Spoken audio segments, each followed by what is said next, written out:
Hello, I am Miss Jackie, and I am with the Ohio County Virtual Lions Club. Today, I'm going to read a book, Horton Hears a Who by Dr. Seuss, probably one of my very favorite books by Dr. Seuss. If you like the book, make sure you check out our free public little libraries. They're around town outside, so you can keep enjoying books. Horton Hears a Who. On the 15th of May, in the jungle of Knoll, in the heat of the day, in the cool of the pool, he was splashing, enjoying the jungle's great joys, when Horton the elephant heard a small noise. So Horton stopped splashing. He looked toward the sound.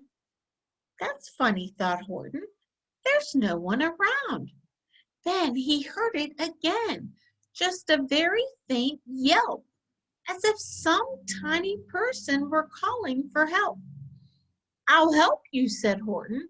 But who are you? Where? He looked and he looked. He could see nothing there but a small speck of dust blowing past through the air. I say, murmured Horton, I've never heard tell of a small speck of dust that is able to yell. So you know what I think? Why, I think that there must be someone on top of that small speck of dust. Some sort of a creature of very small size. Too small to be seen by an elephant's eyes. Some poor little person who's shaking with fear that he'll blow in the pool. He has no way to steer. I'll just have to save him because, after all, a person's a person, no matter how small. So, gently, and using the greatest of care, the elephant stretched his great trunk through the air, and he lifted the dust speck and carried it over and placed it down safe on a very soft clover. Humph, humphed a voice. 'Twas a sour kangaroo, and the young kangaroo in her pouch said, humph too. Why, that speck is as small as the head of a pin. A person on that? Why, there never has been. Believe me, said Horton, I tell you sincerely. My ears are quite keen, and I heard them quite clearly. I know there's a person down there, and what's more, quite likely there's two, even three, even four, quite likely a family, for all that we know, a family with children just starting to grow. So please, Horton said, as a favor to me, try not to disturb them.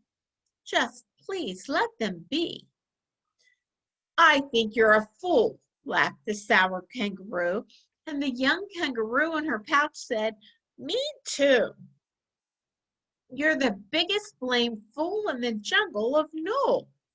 And the kangaroos plunged in the cool of the pool. What terrible splashing, the elephant frowned. I can't let my very small persons get drowned. I've got to protect them. I'm bigger than they. So he plucked up the clover and hustled away. Through the high jungle treetops, the news quickly spread. He talks to a dust speck. He's out of his head. Just look at him walk with that speck on that flower. And Horton walked worrying almost an hour. Should I put the speck down? Horton thought with alarm. If I do, these small persons may come to great harm.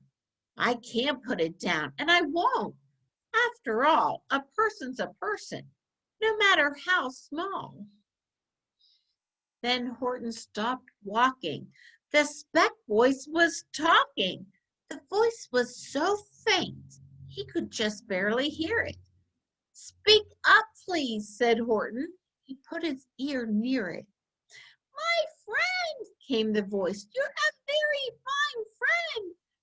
helped all us folks on this dust speck no end. You've saved all our houses, our ceilings and floors. You've saved all our churches and grocery stores. You mean, Horton gasped, you have buildings there too? Oh, yes, piped the voice. We most certainly do. I know, called the voice. I'm too small to be seen, but I'm mayor of a town that is friendly and clean. Our buildings to you would seem terribly small, but to us who aren't big, they are wonderfully tall. My town is called Whoville, for I am a Who, and we Whos are all thankful and grateful to you. And Horton called back to the mayor of the town, You're safe now, don't worry. I won't let you down. But just as he spoke to the mayor of the speck, 3 big jungle monkeys climbed up Horton's neck. The Wickersham brothers came shouting, What rot! This elephant's talking to Whos who are not. There aren't any Whos, and they don't have a mayor. And we're going to stop all this nonsense. So there. They snatched Horton's clover. They carried it off to a black-bottomed eagle named Vladikoff, a mighty strong eagle, a very swift wing. And they said, Will you kindly get rid of this thing? And before the poor elephant even could speak, that eagle flew off with a flower in his beak. All that late afternoon and far into the night, that black-bottomed bird flapped his wings in fast flight, while Horton chased after with groans over stones that tattered his toenails and battered his bones, and begged, Please don't harm all my little folks who have as much right to live as us bigger folks do. But far, far beyond him, that eagle kept flapping, and over his shoulder called back, Quit your yapping. I'll fly the night through. I'm a bird. I don't mind it. And I'll hide this tomorrow where you'll never find it. And at 6:56 the next morning, he did it. It sure was a terrible place that he hid it. He let that small clover drop somewhere inside of a great patch of clovers 100 miles wide.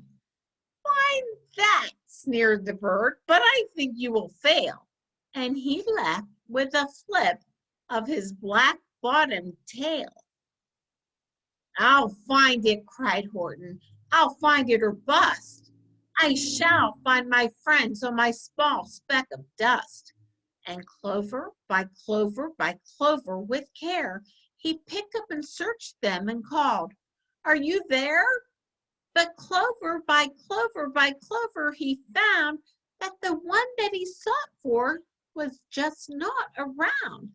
And by noon, poor old Horton, more dead than alive, had picked, searched, and piled up 9,005. Then on through the afternoon, hour after hour, till he found them at last on the 3,000,000th flower. My friends, cried the elephant, tell me, do tell. Are you safe? Are you sound? Are you whole? Are you well? From down on the speck came the voice of the mayor. We've really had trouble, much more than our share. When that black-bottomed bird let go, we dropped. We leaned it so hard that our clocks have all stopped. Our teapots are broken, our rocking chairs smashed, and our bicycle tires all blew up when we crashed. So Horton, please, pleaded the voice of the mayor's. Will you stick by us, Whos, while we're making repairs? Of course, Horton answered. Of course I will stick. I'll stick by you small folks through thin and through thick. Humph, humphed a voice. For almost 2 days you've run wild and insisted on chatting with persons who've never existed. Such carryings on in our peaceable jungle. We've had quite enough of your bellowing bungle, and I'm here to state, snapped the big kangaroo, that your silly nonsensical game is all through. And the young kangaroo in her pouch said, me too. With the help of the Wickersham brothers and dozens of Wickersham uncles and Wickersham cousins and Wickersham in-laws whose help I've engaged, excuse me, you're going to be roped and you're going to be caged. And as for your dust speck, that we shall boil in a hot steaming kettle of bezelnut oil.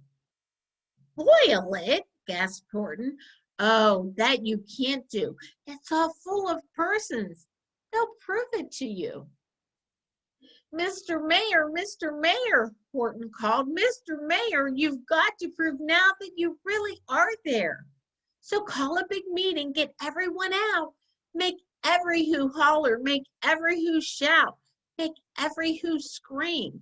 If you don't, every who is going to end up in a bezelnut stew.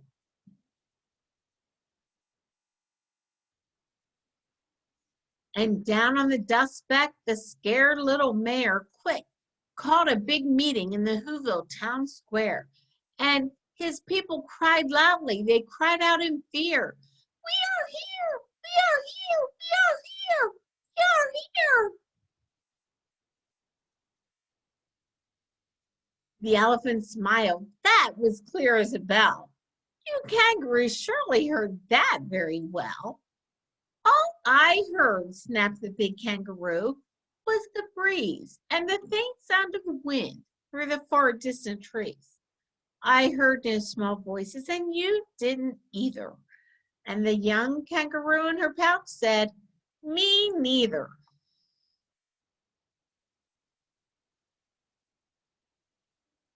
Grab him, they shouted, and cage the big dope. Lasso his stomach with 10 miles of rope. Tie the knots tight so he'll never shake loose. Then dunk that dumb speck in the bezelnut juice.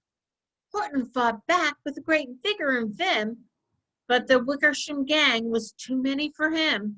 They beat him, they mauled him, they started to haul him into his cage, but he managed to call to the mayor, don't give up, I believe in you all, and a person's a person, no matter how small. And you very small persons will not have to die if you make yourselves heard. So come on now and try.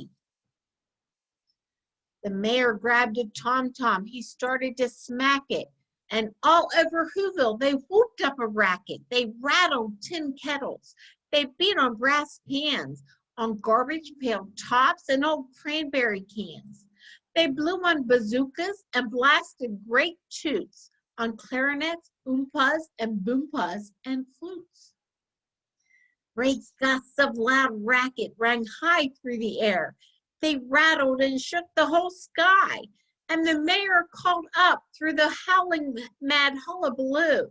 Hey, Horton, how's this? Is our sound coming through? And Horton called back, I can hear you just fine. But the kangaroo's ears aren't as strong quite as mine. They don't hear a thing. Are you sure? All your boys are doing their best? Are they all making noise? Are you sure every who down in Whoville is working? Quick, look through your town. Is there anyone shirking? Through the town rushed the mayor from the east to the west, but everyone seemed to be doing his best. Everyone seemed to be yapping or yipping. Everyone seemed to be beeping or bipping. But it wasn't enough, all this ruckus and roar. He had to find someone to help him make more. He raced through each building. He searched floor to floor. And just as he felt he was getting nowhere and almost about to give up in despair, he suddenly burst through a door, and that mayor discovered one shirker quite hidden away in the Fairfax Apartments, apartment 12J. A very small shirker named Jojo was just standing, and bouncing a yo-yo, not making a sound, not a yip, not a chirp. And the mayor rushed inside and he grabbed the young twerp and he climbed with the lad up the Eiffelberg Tower. This, cried the mayor, is your town's darkest hour. The time for all who's who have blood that is red to come to the aid of their country, he said. We've got to make noises in greater amounts, so open your mouth, lad, for every voice counts. Thus he spoke as he climbed, and when they got to the top, the lad cleared his throat and he shouted out, "Yop!"